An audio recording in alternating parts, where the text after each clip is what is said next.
Bismillahirrahmanirrahim. Kali ini kita lanjutkan pembahasan ke teorema fundamental grup abelian hingga. Pada topik yang kita pelajari kali ini, kita akan mempelajari bagaimana bentuk umum grup abelian yang hingga ya khususnya ya. Kita tidak membicarakan grup abelian yang umum, tapi grup abelian yang elemennya hingga. Kemudian nanti juga kita akan membahas bagaimana menentukan kelas isomorfisme berdasarkan faktorisasi orde. Kemudian yang selanjutnya bagaimana nanti kita juga bisa menggunakan partisi bilangan untuk orde P pangkat K, di mana P-nya itu adalah bilangan prima ya. Nah, yang terakhir adalah harapannya di sini kita memahami secara garis besar pembuktian melalui lema utama. Ya, jadi kalau dibuat alurnya seperti ini ya, dari grup abelian ada grup abelian hingga sebutnya G. Jadi G di sini sudah langsung spesifik grup abelian hingga. Kemudian nanti juga kita akan pelajari faktorisasi orde, kemudian komponen P primer dan hasil kali langsung siklik ya. Nah, kenapa kita harus belajar tentang teorema ini ya, teorema fundamental grup abelian yang hingga? Karena grup abelian tentu saja secara umum banyak sekali ya jenisnya. Ada yang mungkin sudah sering kali kita lihat, sering kali kita pergunakan, apalagi yang elemennya hingga begitu ya, ada beragam. Nah,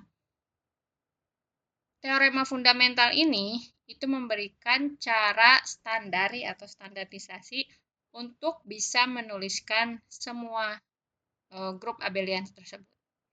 Nah, akibatnya pertanyaan tentang grup abelian hingga itu bisa diubah menjadi pertanyaan tentang grup siklik. Ya, jadi pada dasarnya seperti yang sebelum-sebelumnya kita telah pelajari begitu ya.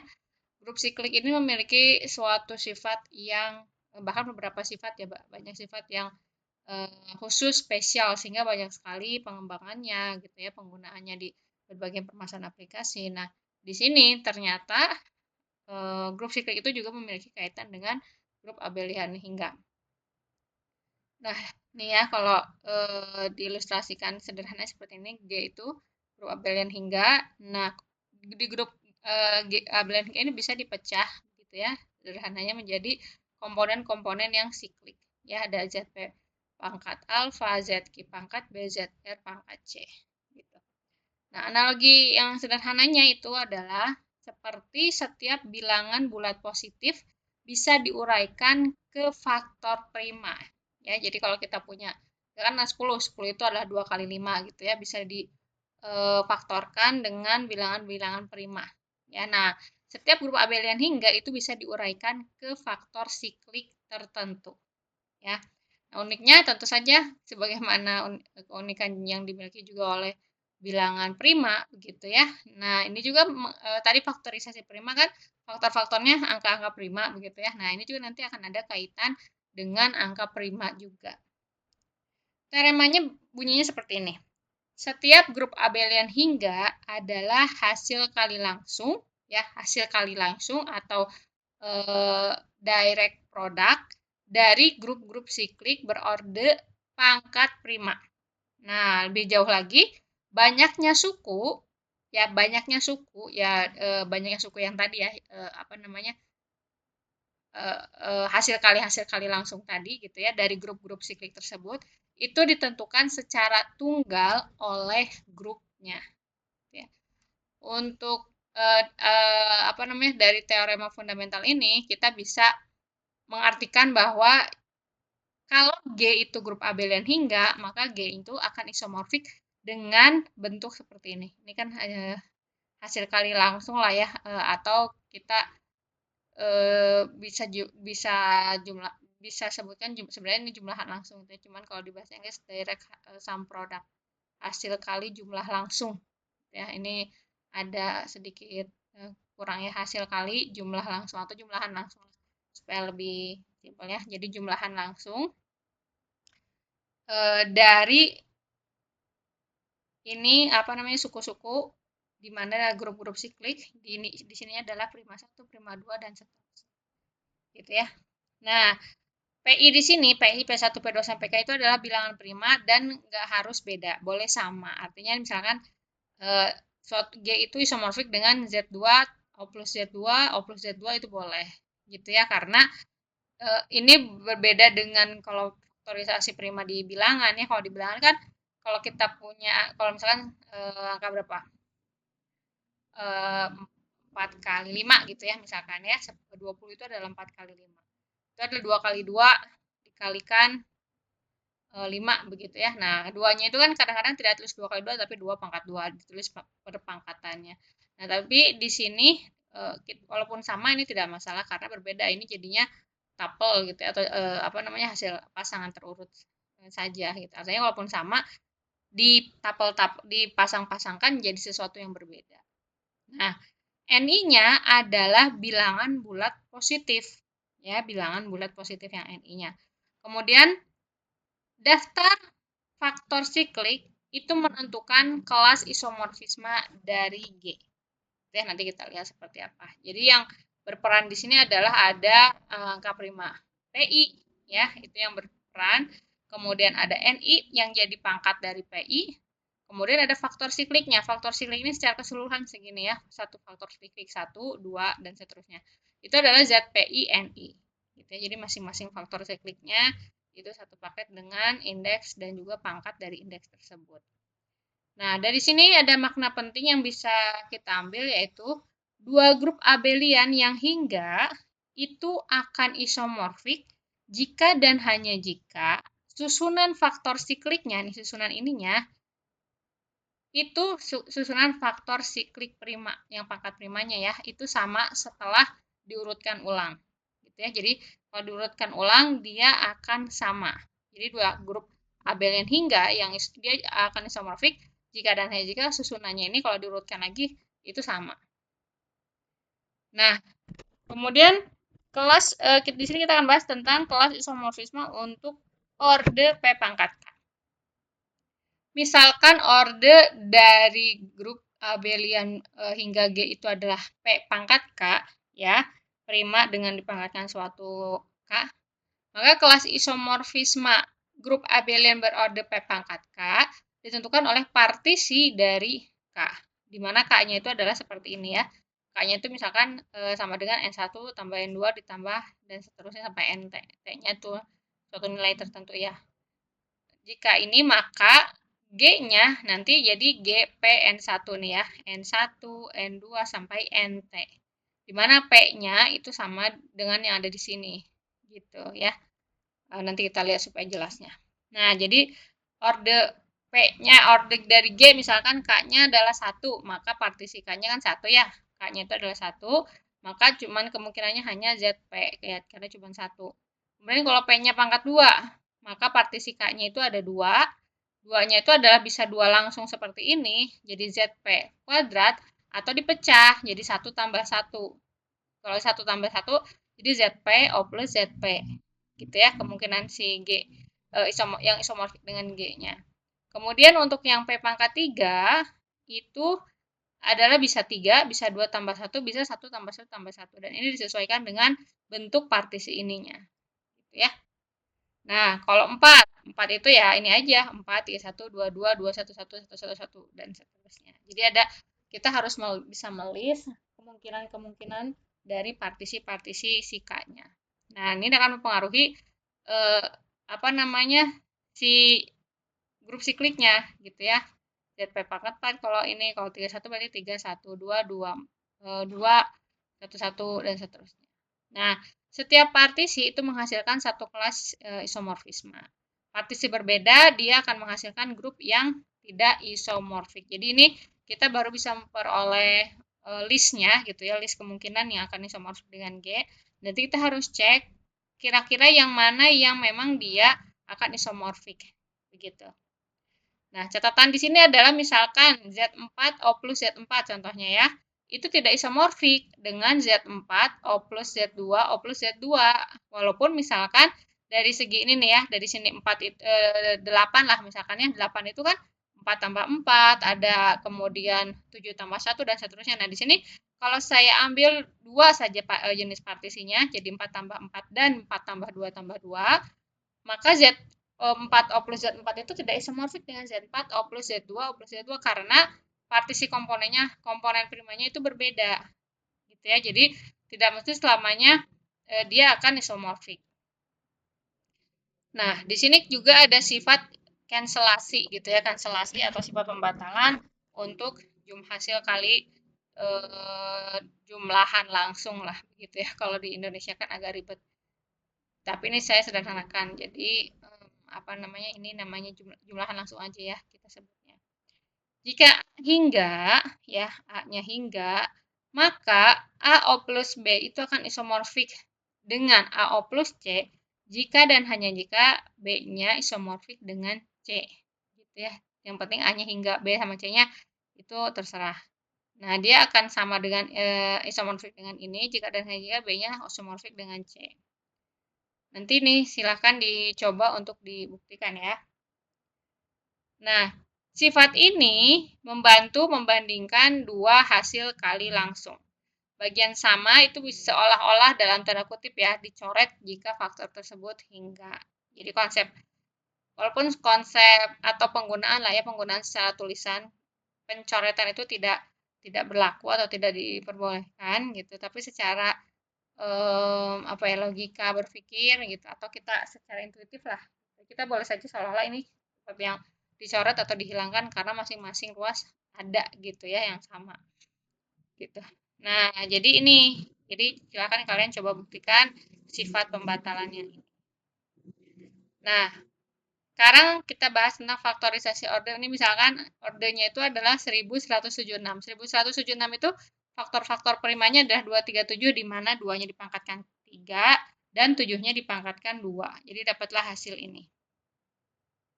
Nah, dari sini komponen yang harus dianalisis gitu ya.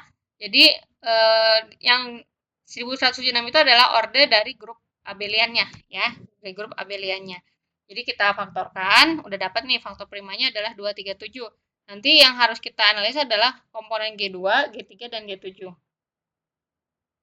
Nah, kemungkinan kelas isomorfismenya kita bisa lihat dari ini. Karena 2 pangkat 3 itu punya 3 partisi, 3 pangkat 1 adalah 1 partisi ya dari pangkatnya, kemudian 7 pangkat 2 punya 2 partisi, maka partisinya ini ya dikalikan semua 3 dikali 1 3 kali 1 kali 2 sama dengan 6. Sehingga di sini ada 6 kelas isomorfisme dari grup abelian yang ordernya 1176. Ya, jadi ada 6 kelas. Contoh bentuknya itu adalah kayak gini. Z8, O plus Z3, O plus Z9, Z4, Z2, Z3, dan seterusnya. Ini atau Z2 pangkat 3, Z3, Z49. Ini contohnya saja, gitu ya. Nah, bagaimana kita bisa menentukan kelas isomorfisme dari suatu grup? Ya, yang pertama kita harus hitung dulu order dari grup abeliannya. Ya, dihitung dulu, kita harus tahu dulu. Kalau nggak tahu ya agak sulit juga bergeraknya, gitu ya. Udah tahu, kemudian kita faktorkan ordernya, ya, seperti tadi ya. Nah, dari pemfaktoran itu kita bisa mendapatkan kandidat mana saja yang menjadi kelas-kelas isomorfismenya. Kemudian harus yang selanjutnya adalah mencocokkan order elemennya dengan order elemen yang ada di G. Nah, nanti setelah kita menemukan yang cocok, kita bisa menentukan kelas-kelas isomorfismenya. Nah, hal yang menjadi kunci di sini adalah banyak informasi struktur grup itu dapat dibaca dari order elemen-elemen di dalam grupnya. Gitu ya.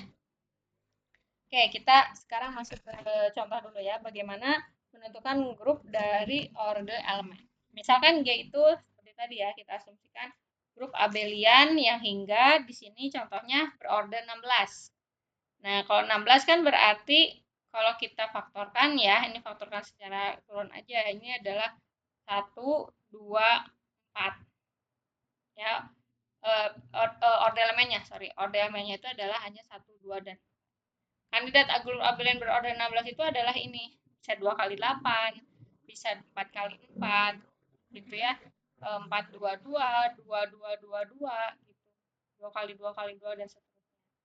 Nah, kalau tidak ada elemen yang berorder, jika tidak ada elemen berorder 16, maka bukan Z16. Kalau tidak ada elemen berorder 8, bukan Z8 O plus Z2, gitu ya. Kalau ada elemen yang berorder 4, bukan Z2 pangkat 4. Nah, jadi kita lihat order elemennya. Nah, jumlah elemen berorder 2 itu membedakan dua kandidat yang tersisa.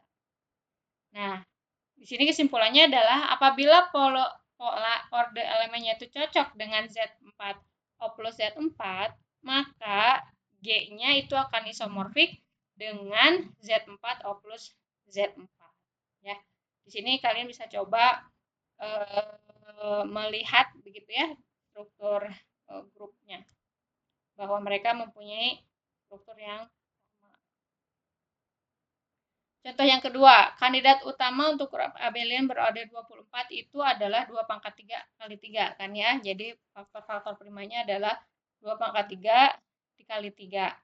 Jadi kandidatnya adalah 83, 423 atau 122, dan ini. Nah, itu yang samanya. Ini yang samanya. Jadi yang isomorfiknya ini, yang ini isomorfik dengan ini isomorfik dengan ini, yang ini isomorfik dengan ini. Gitu ya. Nah, ide bagaimana mengidentifikasi ini adalah apabila kita menemukan elemen berorder 12 tetapi tidak ada elemen berorder 24, maka kandidat yang cocok adalah ini. Jadi 12-nya ada gitu ya. Seperti itu. Kenapa? Karena Z24 itu memiliki elemen berorder 24, sedangkan Z6 O plus Z2 O plus Z2 tidak memiliki elemen yang berorder 12. Gitu ya. Nah, ini silahkan kalian detailkan baik contoh 1 dan juga contoh 2 ya. Jadi yang tadi didetailkan buktinya, kemudian untuk contoh 1 didetailkan penjelasan atau pengerjaannya. Nah, itu ya, silahkan. Ini contoh yang selanjutnya, bagaimana menentukan struktur grup abelian. Misal diketahui ada G yang isinya gini, 1, 8, 12, dan seterusnya, dengan operasi perkalian modulo 65. Ya, kalau misalkan sudah diketahui, ini kita ambil saja dia sudah merupakan grup abelian hingga. Jadi udah nggak usah dicek-cek lagi lah ya, kita asumsikan apa yang diberikan soal sudah valid, karena fokusnya bukan lagi membuktikan dia abelian atau tidak, gitu ya, tetapi fokusnya kita mau menentukan kelas-kelas isomorfiknya. Nah, kita lihat order dari G ada berapa. Di sini bisa dihitung 1, 2, 3, 4, 5, 6, 9, 12, tambah 4, 16 ya. Jadi order dari G ada 16. Nah, berdasarkan teorema fundamental grup abelian hingga, maka kita bisa punya dia itu G itu akan isomorfik dengan 16, Z8 Z2, Z4 4, 4 22, 222 dan seterusnya. Jadi dia akan isomorfik dengan ini ya, sesuai dengan yang tadi kita sudah sebutkan. Nah, kita mau menentukan struktur isomorfisme dari grup G. Ya, jadi yang mana yang lebih tepat? Bisa jadi semuanya, bisa jadi hanya salah satunya. Walaupun secara pemecahan kita bisa dapat segini banyak, tapi belum tentu semuanya bisa berlaku. Tadi kita harus melihat kesesuaian order elemennya. Nah, kita lihat ya order elemen di 1, 8, 12, 14, dan seterusnya. Ordernya itu adalah seperti ini, ya. Kemudian di sini kita bisa lihat bahwa nggak ada elemen yang punya order 8 ataupun 16. Jadi di sini mayoritas angka yang muncul atau ordernya itu adalah 4 dan 2, dan yang satu hanya 1 gitu ya.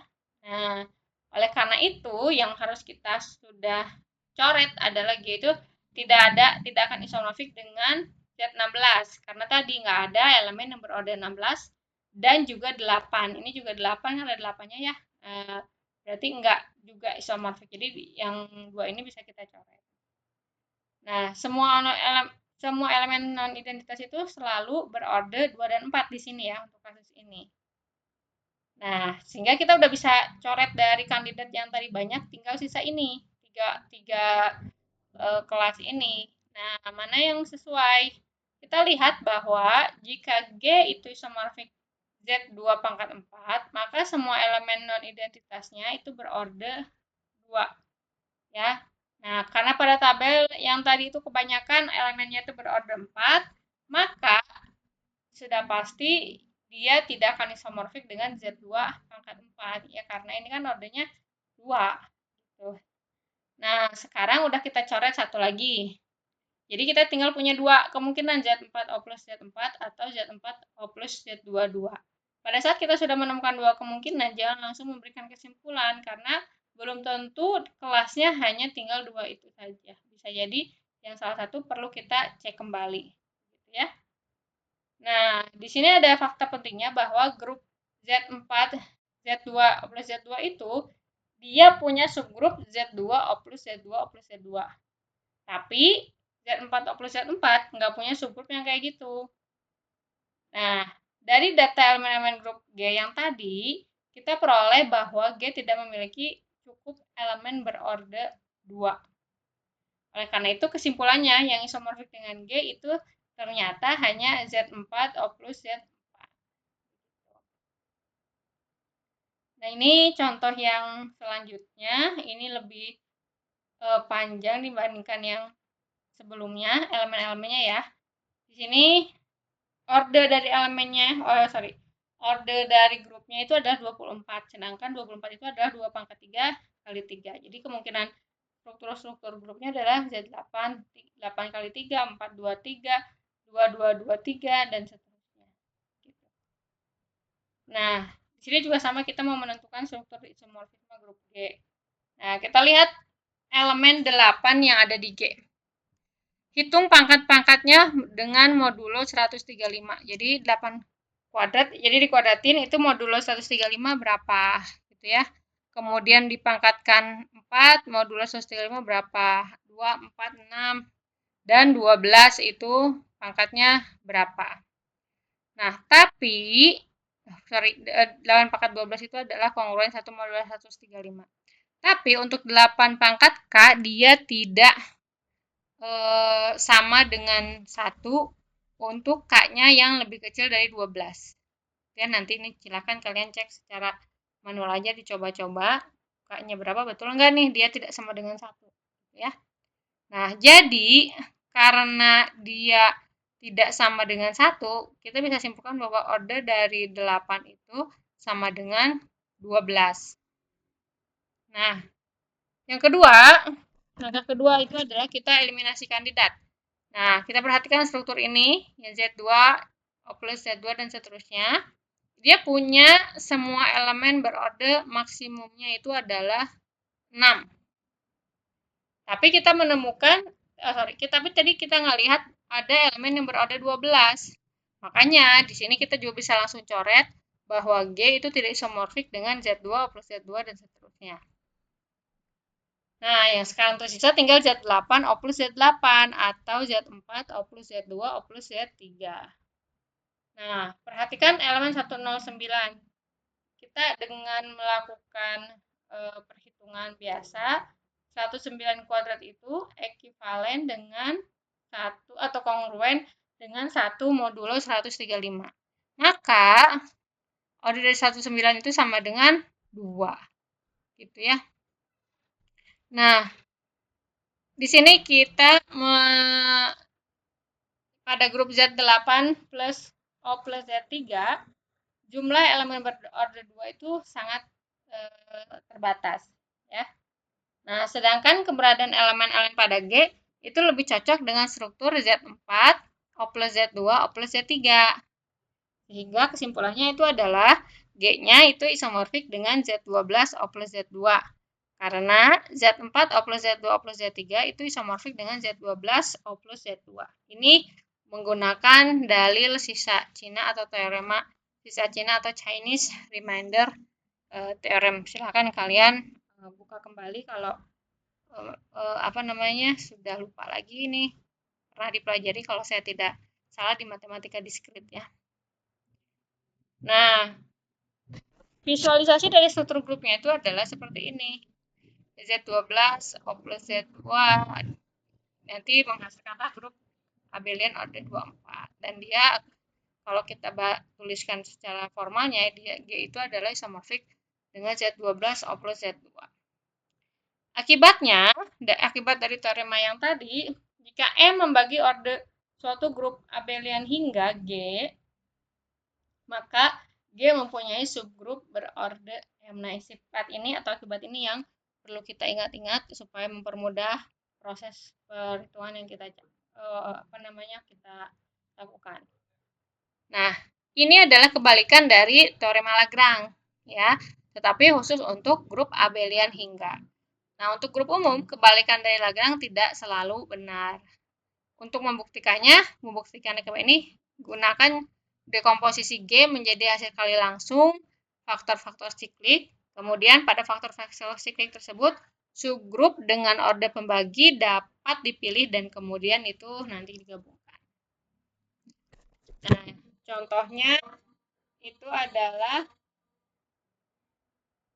ini, misalkan G adalah grup abelian berorder 72. 72 itu kalau difaktorkan jadi ini, gitu ya. Kemudian 12 itu difaktorkan jadi itu. Ambil bagian berorder 4 dari komponen 2 primer dan bagian berorder 3 dari komponen 3 primer. Nah, hasil kali langsung keduanya itu menghasilkan subgrup berorder 12. Ya. Nah, sebagai ilustrasi, pada Z8 O plus Z9, subgrupnya ini dia berorder 4 kali 3 atau sama dengan 12. Nah, ini adalah cara pembuktian teorema fundamental abelian ya. Jadi teorema fundamental tadi ditaruh di belakang, sedangkan untuk langkah-langkah pembuktiannya ini ditaruh di belakang. Jadi untuk membuktikannya itu ada atau kita harus melalui 4 lema ya. Lema yang pertama itu bagaimana memecahkan menurut primanya berdasarkan angka-angka primanya gitu ya. Kemudian lema 2 itu tentang memilih elemen berorder maksimum. Lema yang ketiga kita melihat P group menjadi hasil kali siklik. Kemudian lema yang keempat tentang ketunggalan faktorisasinya. Gitu ya. Nah, ini lema yang pertama. Misalkan G adalah grup abelian berorder P pangkat N kali M. Dengan P-nya tentu saja prima dan P tidak membagi M. Definisikan H himpunan seperti ini dan K yang seperti ini. Maka G-nya sama dengan H kali K. Secara intuisi, bagian H ini menangkap komponen yang terkait dengan pangkat P, sedangkan si K-nya dia menangkap komponen yang tidak mengandung faktor P. Nah, jadi jika order dari G itu dituliskan seperti ini, maka G-nya akan isomorfik dengan GP1 kali GP2 dan seterusnya sampai GP. Masing-masing GP ini adalah grup abelian yang berorder PI pangkat NI. Nah, itu adalah lema yang pertama. Adapun yang lema yang kedua, misalkan G grup abelian berorder pangkat prima dan A elemen berorder maksimum di G, maka G sama dengan A, ini ya generator A dikalikan dengan K. Jadi subgrup yang dibangun oleh K dikalikan dengan K untuk suatu subgrup K dari G. Ini secara intuitifnya, pilih elemen dan order paling besar, tunjukkan bahwa faktor siklik A-nya itu bisa dipisahkan dari sisanya, kemudian lanjutkan proses pada K. Jadi seperti ini ya gambaran besarnya. Kemudian untuk lema 3-nya itu berbunyi, setiap grup abelian hingga yang berorder pangkat prima itu adalah hasil kali langsung internalitas dari grup-grup siklik. Nah, ini cara membuktikannya itu secara garis besar dengan menggunakan lemma 2 secara berulang. Jadi setiap langkah mengambil faktor siklik A, kemudian menerapkan argumen yang sama pada faktor sisa K sampai prosesnya nanti selesai gitu ya atau berhenti. Seperti ini ya. Jadi G, kemudian ini A1, kemudian nanti A2 dan seterusnya sampai AT. Nah, adapun untuk lemma yang keempat tentang ketunggalan faktornya bunyinya seperti ini. Misalkan G grup abelian berorder pangkat prima. Jika G sama dengan H1 kali titik-titik sampai HM, itu sama dengan K1 kali titik-titik sampai KN, maka semua HI dan KJ dia siklik non-trivial, di mana order dari H1 dia akan lebih besar dari H2 dan seterusnya. Begitu pula untuk K1. Sehingga order dari H1 akan sama dengan order dari K1, H2 akan sama dengan K2, dan seterusnya sampai HI ordernya akan sama dengan order KI. Nah, kemudian faktor-faktor tersebut sama secara berurutan. Makna dari lemma ini adalah ini bukan hanya sekedar dekomposisi, tetapi disebut dekomposisi tunggal sampai urutan faktor. Gitu ya. Nah, ini kita coba, di sini saya coba berikan gambaran secara garis besar membuktikan teorema fundamental grup abelian hingga. Yang pertama, tadi secara singkat dibahas begitu ya. Yang pertama adalah faktorkan dulu order dari grupnya. Nanti kita dapat pemfaktorannya. Kemudian setelah itu gunakan lemma 1 untuk mengecek bahwa G-nya isomorfik dengan GP1 dan seterusnya. Nah, kemudian gunakan lemma 3 untuk setiap GPI.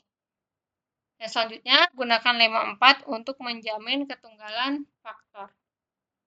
Jadi, setiap grup abelian yang hingga itu bisa ditulis secara tunggal sebagai hasil kali langsung dari grup siklik berorde pangkat prima.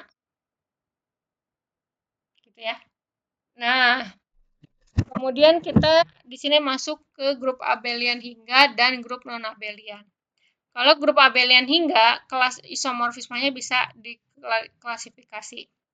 Kemudian strukturnya ditentukan oleh faktor sikliknya. Dan yang terakhir adalah subgrup orde pembaginya itu selalu ada. Sedangkan grup yang non-abelian, yang pertama adalah klasifikasinya jauh lebih sulit. Orde yang sama bisa memiliki banyak struktur yang berbeda, gitu ya, yang strukturnya dari non-abelian itu. Kemudian kebalikan Lagrange itu tidak selalu berlaku. Nah, sebagai contoh untuk orde tertentu, grup abelian bisa diklasifikasi dengan cepat melalui partisinya, gitu ya. Sedangkan grup non-abelian itu memerlukan analisis struktur yang lebih dalam lagi. Nah, ini untuk latihan silakan dicoba digabung juga dengan latihan yang tadi. Pertanyaannya adalah tentukan semua kemungkinan grup abelian hingga berorde P pangkat 5 dengan P-nya prima. Ini petunjuknya adalah cari semua partisi dari 5, nanti dapat ini, kemudian cari dia isomorfik dengan apa, begitu ya. Nah, kemudian untuk yang kedua, pertanyaannya adalah berapa banyak kelas isomorfisme grup abelian berorde. Nah, ini berapa ordenya, gitu ya. Sebenarnya cukup mudah ya. Ini singkatnya adalah seperti ini. Coba dibuat lebih detailnya sampai dapat hasil akhirnya seperti apa. Nah, jadi untuk meringkas apa yang sudah saya sampaikan hingga saat ini adalah yang pertama yang perlu diingat bahwa grup abelian hingga itu atau G di sini itu selalu isomorfik dengan ZP1 pangkat N1 O plus ZP2 N2 dan seterusnya sampai ZPK NK ya. Kemudian untuk ini berlaku untuk setiap grup abelian hingga G dengan faktor-faktor siklik pangkat prima yang tunggal sampai urutan. Nah, Ini sedikit cuplikan saja bahwa eksistensi setiap G itu bisa diuraikan. Kemudian ketunggalan faktor sikliknya tetap, aplikasi untuk dari segi aplikasi, klasifikasi dan subgrupnya sudah ini ya, jadi klasifikasi dan subgrup. Jadi di sini tuh kita mengklasifikasikan subgrup-subgrupnya. Nah, dari sini kita bisa memperoleh manfaat bahwa grup abelian hingga itu bisa lebih mudah terbaca dengan kita mengaitkannya dengan grup-grup siklik ini, gitu ya. Baik, untuk pembahasan materinya saya cukupkan dulu, silahkan dikerjakan untuk soal-soal yang tadi saya sampaikan. Begitu pula untuk bagian yang belum rinci silahkan dirincikan. Wabillahi taufiq wal hidayah. Wassalamualaikum warahmatullahi wabarakatuh.